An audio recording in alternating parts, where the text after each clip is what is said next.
تمام تعریفیں خدائے بزرگ و برتر کے لیے، درود و سلام محمد و آل محمد کے لیے۔ عزیز طلباء و طالبات، السلام علیکم۔ آئیے آج کا لیکچر ہم شروع کرتے ہیں۔ یا صاحب الجمال و یا سید البشر من وجهک المنیر لقد نور القمر لا يمكن الثناء کما کان حقا بعد از خدا بزرگ توئی قصہ مختصر۔ یہ ربائی ہے عربی اور فارسی میں۔ اس کا حوالہ ہم سب سے آخر میں دیں گے۔ ہماری نظم کا عنوان ہے نعت، شاعر کا نام نفیس الحسینی نفیس۔ آئیے دیکھتے ہیں شعر نمبر 4۔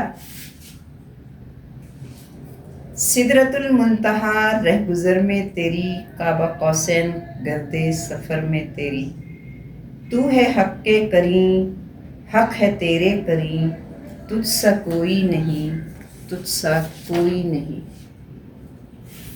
شعر نمبر 4 کے مشکل الفاظ کے معنی دیکھیے۔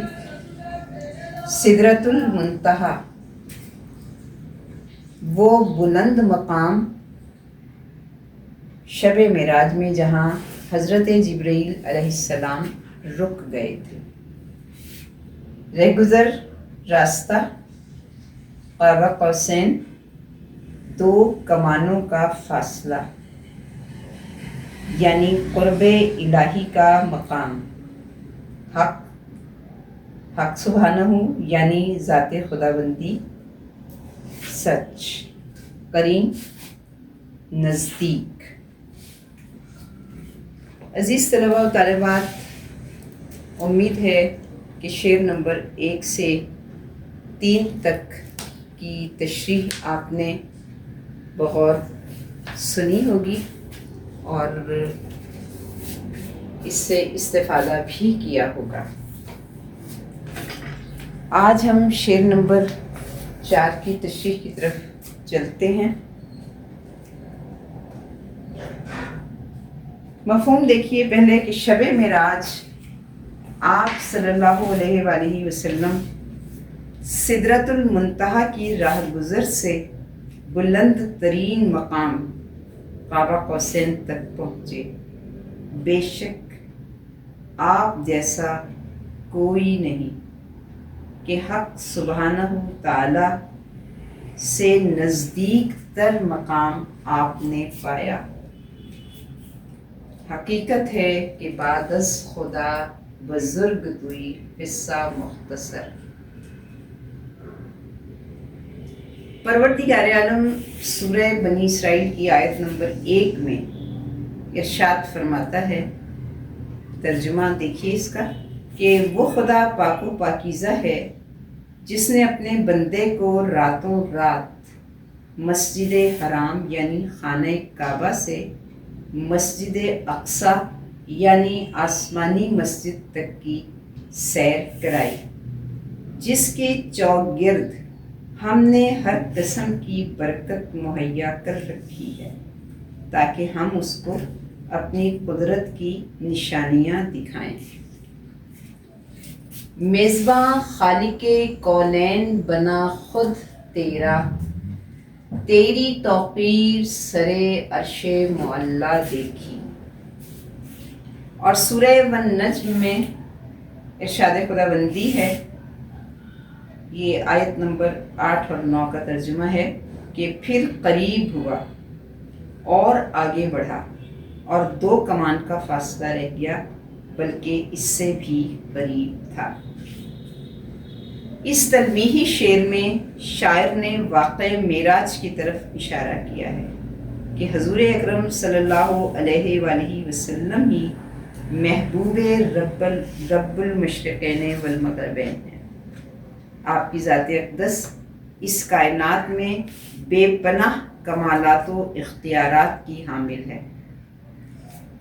آپ کی حیات طیبہ میں اطاعت الہی کا جو نور ہے، اس کے لیے خود پروردگار عالم نے ارشاد فرمایا، کہ آپ صلی اللہ علیہ وآلہ وسلم وحی کے بغیر زبان کو جنبش نہیں دیتے، یعنی آپ صلی اللہ علیہ وآلہ وسلم کا ہر عمل وحی الہی کا پابند ہے۔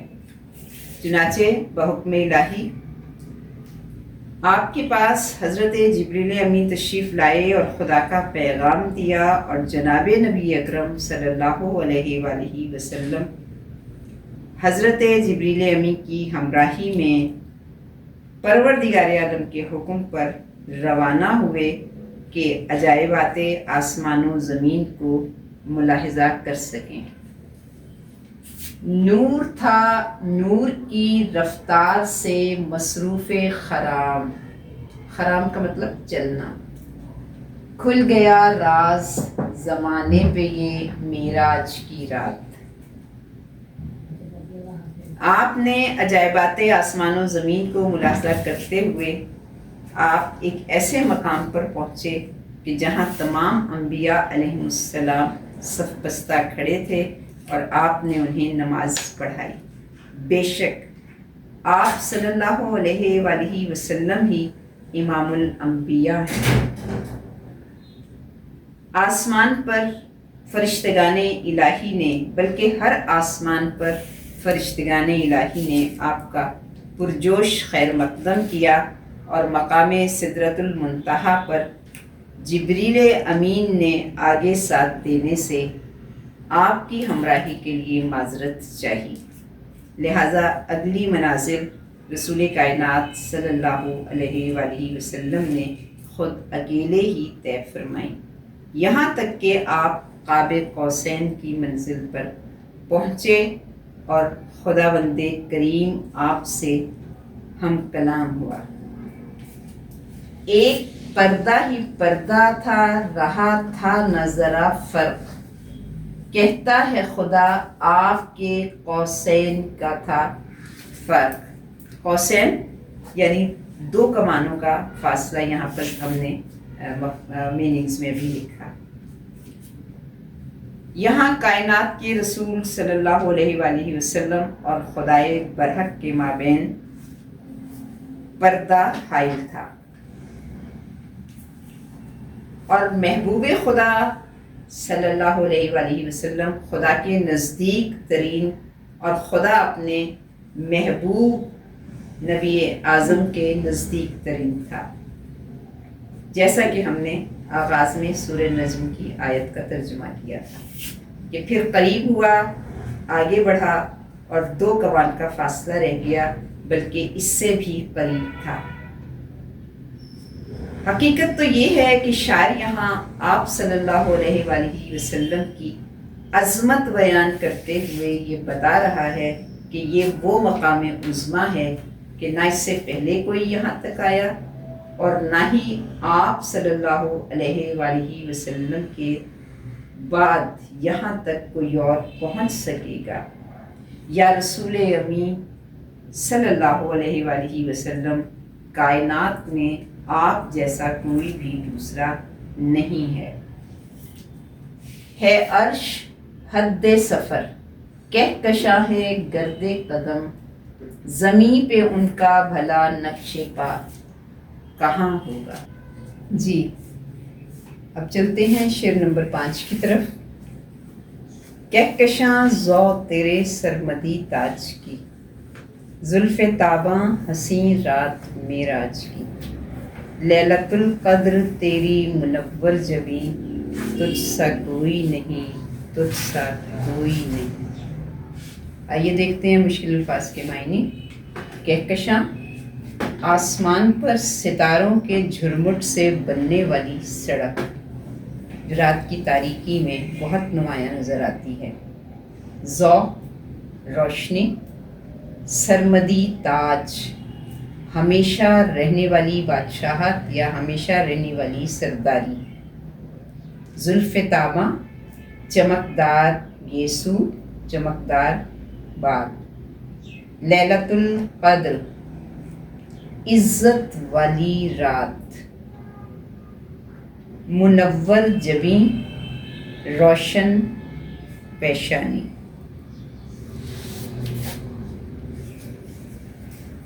جی اب چلتے ہیں اس کی وضاحت کی طرف۔ کہکشاں، آسمان پر نظر آنے والی کہکشاں کا راستہ آپ صلی اللہ علیہ وآلہ وسلم کے دائمی و ابدی تاج ختم نبوت سے روشنی حاصل کر رہا ہے۔ شاعر نے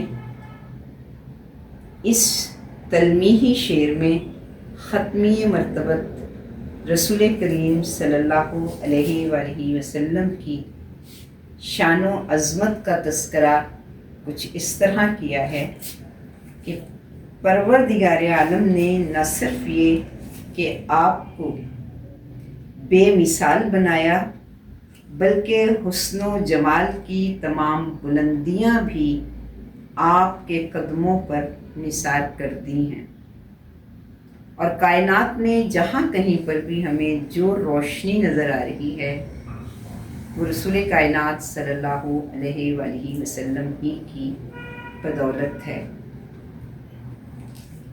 نہ ہوا تجھ سا حسین تیری قسم تیرے بعد، حسن میں پایا نہ یہ جاہ و حشم تیرے بعد۔ پروردگار عالم نے آپ صلی اللہ علیہ وآلہ وسلم کے سر اقدس پر نبوت اور رسالت کا جو ابدی اور دائمی یعنی ہمیشہ رہنے والا تاج سجایا ہے، اس سے تمام کائنات روشنی حاصل کر رہی ہے۔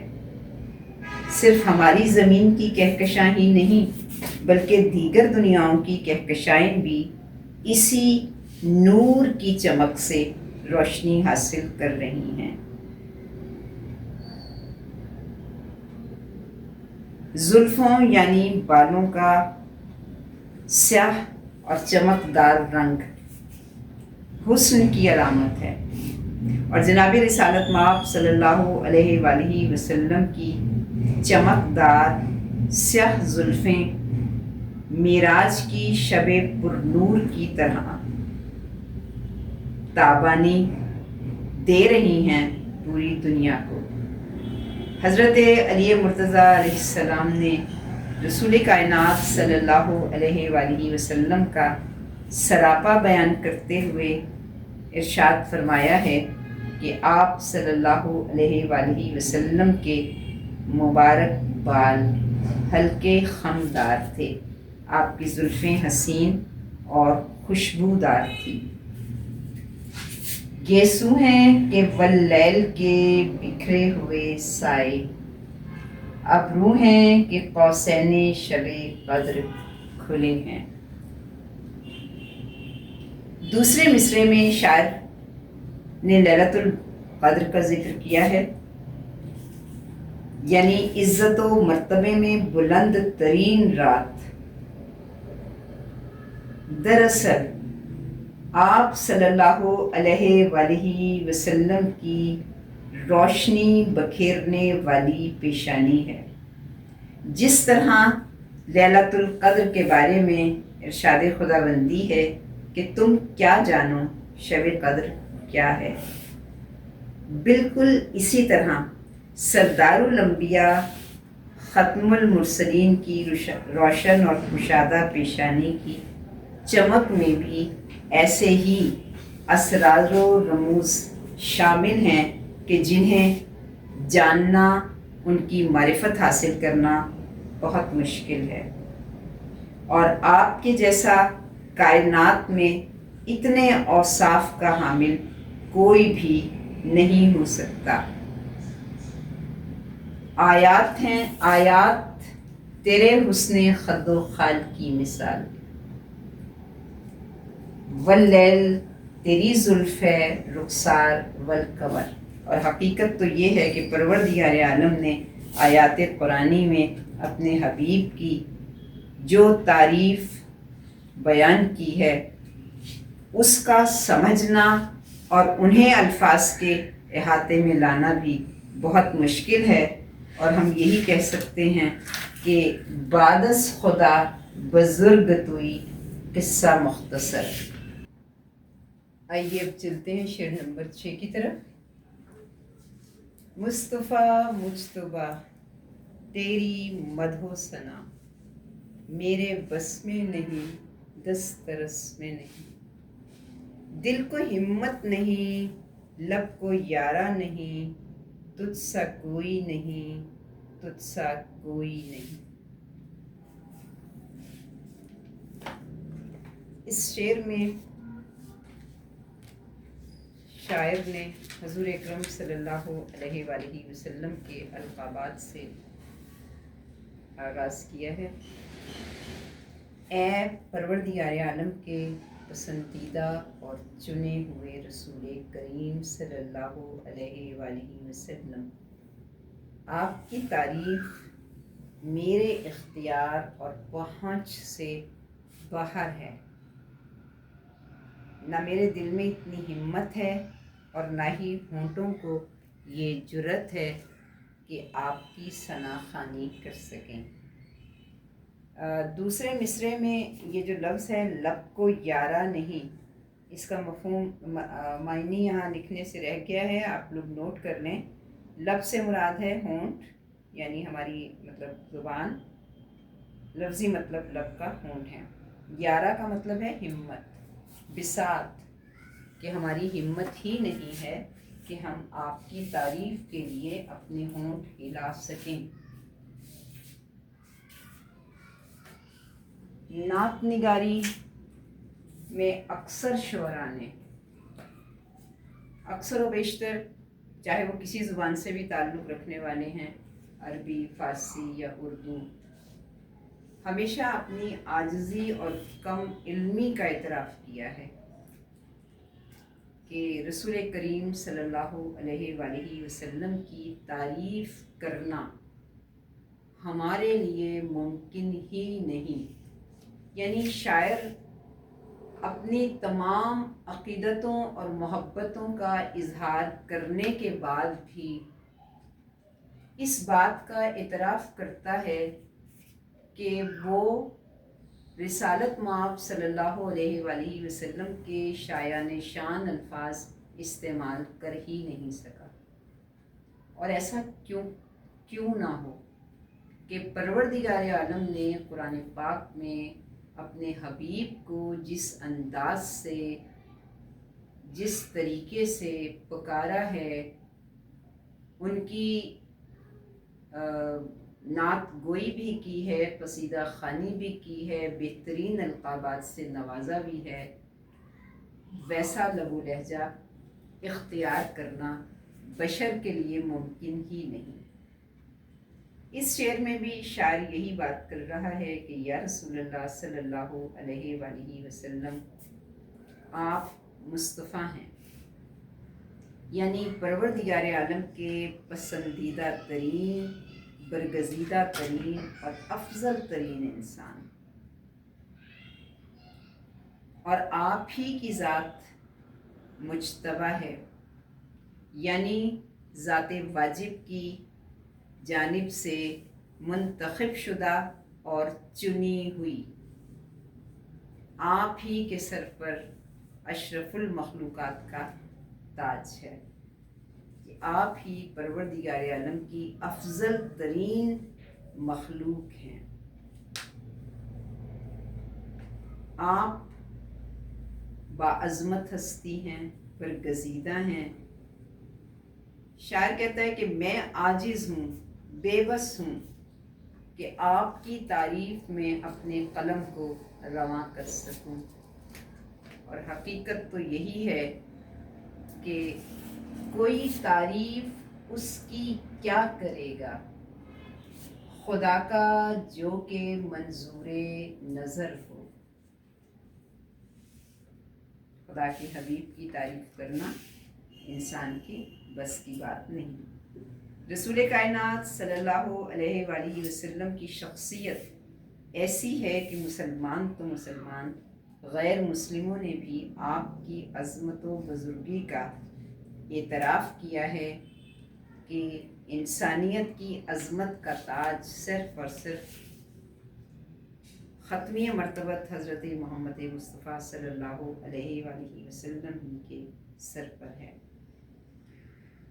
پروردگار عالم نے قرآن پاک میں جا بجا اپنے حبیب کی تعریف میں مختلف القابات سے یاد کیا ہے اور ورافعنا لکا ذکرک کہہ کر تو خدا نے گویا عظمت و سربلندی کی مہر ثبت کر دی۔ ورفعنا لک ذکرک کا مطلب ہے کہ ہم نے تمہارے ذکر کو بلند کیا۔ حقیقت ہے کہ جس کا ذکر خدا بلند کرے اس کی تعریف کا کوئی بھی حق کیسے ادا کر سکتا ہے؟ کون کر سکتا ہے؟ توصیف شہنشاہ امم قاب قوسین کی منزل پہ گئے جن کے قدم، اور علامہ اقبال کی زبان میں کہ چشم افلاک ابد تک یہ نظارہ دیکھے، رفعت شان ورفعنا لک ذکرک دیکھے۔ پروردگار عالم نے قرآن پاک میں جگہ جگہ اپنے حبیب کی تعریف میں جو مختلف القابات استعمال کیے ہیں، اور اس میں تو ورفعنا لک ذکرک کہہ کر خدا نے گویا عظمت و سربلندی کی مہر ثبت کر دی۔ ورفعنا لک ذکرک کا مطلب یہ ہے کہ ہم نے تمہارے ذکر کو بلند کیا، یعنی وہ ذکر جس کو پروردگار عالم بلند کر دے، بھلا کس کی مجال ہے کہ کوئی اور اس کی تعریف میں اپنی زبان کو جنبش دے سکے۔ آپ صلی اللہ علیہ وآلہ وسلم کی بلندی و عظمت کے سامنے انسانی الفاظ بے بس ہیں۔ دوسرے مصرے میں شاعر کہتا ہے کہ یا رسول اللہ صلی اللہ علیہ وآلہ وسلم، آپ کی تعریف میں میری زبان سے نکلا ہوا ہر لفظ کم قیمت ہے، نہ میرے دل کو ہمت ہے نہ زبان کو گویائی کی طاقت ہے کہ آپ کی تعریف میں کچھ بھی کہہ سکوں۔ خوشبو ہے دو عالم میں تیری، اے گلے چیدہ، کس منہ سے بیاں ہوں تیرے اوصاف حمیدہ۔